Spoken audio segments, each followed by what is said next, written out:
के करोल घाटी में मुबैना मुकाबला हुआ। फायरिंग के तबादले में एक डाकू मारा गया, साथ ही फरार मरने वाले डाकू की शहजाद के नाम से शनाख्त हुई। मुल्जिमान के कब्जे से छीनी गई मोटरसाइकिल और नकदी बरामद की गई।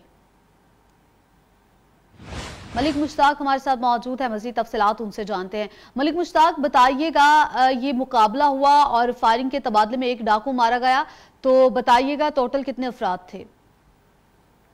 जी बिल्कुल, ये करोल घाटी थाना शालीमार के इलाके का ये वाकया है कि एक पुलिस मुकाबला अल सुबह हुआ।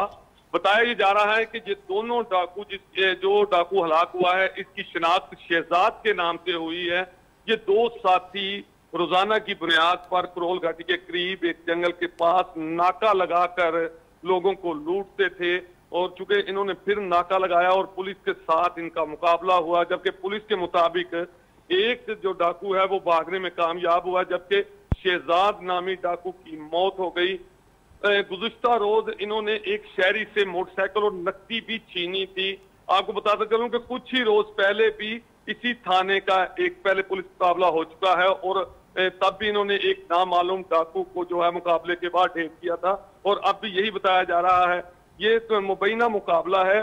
और दूसरी तरफ अगर देखा जाए तो शहजाद, जिनका बेटा जो डाकू हलाक किया गया है, उनके घर वालों का दावा है कि हमारे बेटे को 2 रोज कबल पुलिस ने गिरफ्तार किया। और ठीक है मलिक मुश्ताक, बहुत शुक्रिया आपका, आपने हमें तफसील नगाह किया। लाहौर के इलाके करोल घाटी में मुबैना मुकाबला हुआ, फायरिंग के तबादले में एक डाकू मारा गया, साथ ही फरार मरने वाले डाकू की शहजाद के नाम से शनाख्त हुई है।